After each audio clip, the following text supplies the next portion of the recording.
झगड़ा करिया हो ଟିକେ ଷ୍ଟାର୍ଟ କରିବା ଝଗଡ଼ା। ହଁ ଷ୍ଟାର୍ଟ କରିବା। ଲେଟ୍ସ ଗो। ଜାଣିଛ ଆମ ଘରେ ଗୋଟେ ମଣିଷଟେ ଅଛି ସେ ନୁହଁ ଖାଲି ଅନେଇକି ବଇଛି ମୁଁ କଥା କହିଲେ ମତେ ରିପିଟ୍ କରିବା ମୋ କଥାକୁ।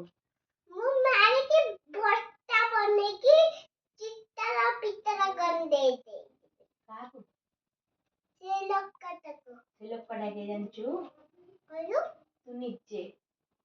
ତୁ ଗୋଟେ ଅସୁର ମହିଳାର ଚରିତ୍ର ଜିନ୍ଦଗୀ ତୁ ଖାଇବୁ ପେଟିନି ଡାହାଣୀ ଅସୁର ଚିରିଗୁଣି ହସୁରି ଗୋଟେ ଭୁତୁଣି ମାନେ ଭୁତୁଣି। ତୁ ହେଇଥିବୁ ତୁ ଗୋଟେ ବାଘ ଭାଲୁ ହାତୀ ହଂସ ଘୋଡ଼ା ତୁ ଗୋଟେ ଡଗ୍।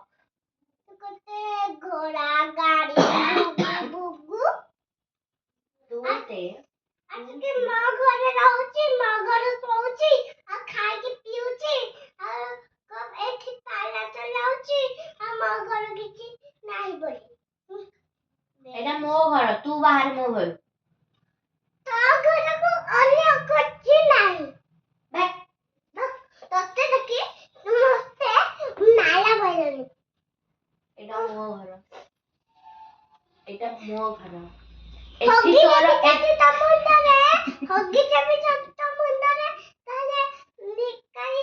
ତ ଗୋଟେ ବଚଟା ତୋର କଣ କାମ ତୁ ସେଇ ସେମିତି କାମ କରିବୁ। ତାପରେ ଗୋଟେ ମାଡ଼ ତଳେ ପଡିବନି। ଏଇଟା ତ ଘର ବୋଲି କୋଉଠି ଲେଖା ହେଇଛି?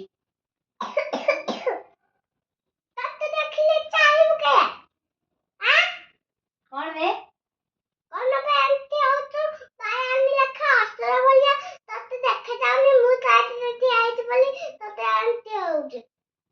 ତୁ ତ ଗୋଟେ ଏମିତି ଏଡିକିଟେ ଶୁକୁଆ ଭଳିଆ ହେଇଛୁ ଦେଖିବା ତ ଟିକେ।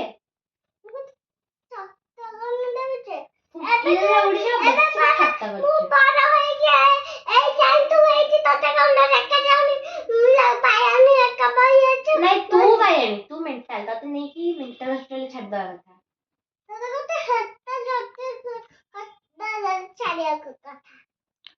ତତେ ଏଇଟା ତୋ ଘର ବୋଲି କୋଉଠି ଲେଖା ହେଇଛି କହ? ତୁ ମୋ ଘରୁ ବାହାରେ।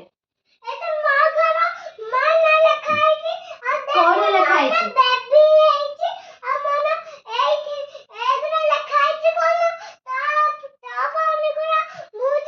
ତୁ ମୋ ଭଉଣୀ ନୁହଁ ତତେ ଆମେ ଗୋଟେ ହେଇକି ଆଣିଥିଲୁ। ସ୍ପର୍ଶ ହସ୍ପିଟାଲ ଜାଣିଛୁ ତା ଡଷ୍ଟବିନ ଭିତରେ ପଡିଥିଲୁ କାନ୍ଦୁଥିଲୁ।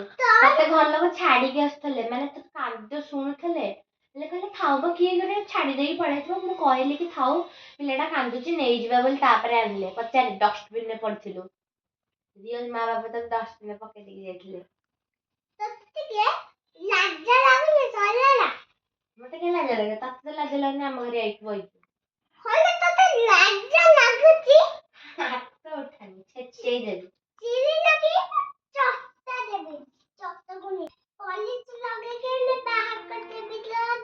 ତତେ ଆଉ କଣ ଜଣା କି ଖାଲି ଯିଏ ଯାହା ହବ ଖାଲି କହିବ ପୋଲିସ କେସ୍। ତୋ ନାଁରେ ମୁଁ ଆଗ ପୋଲିସ କେସ୍ ଦେବି ରହ। ଆମ ଘରେ ଜବରଦସ୍ତି ଆସିକି ପଇଛୁ। ହଁ ନା କ୍ଷୟ ତୁ ପୁଅ ହେଇତୁ।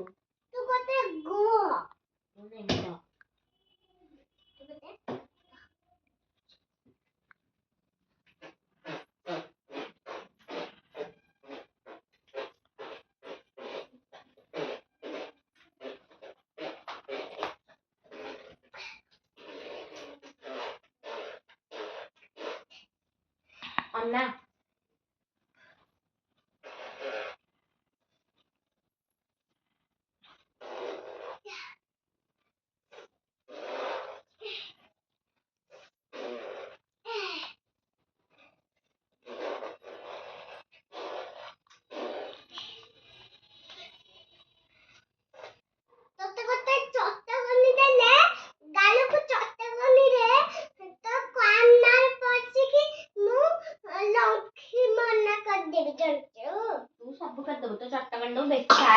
देलु देखी देलु बोलिकी छेची न देची हाथ रौना मुर्गी भांगी दी बोलती देखियो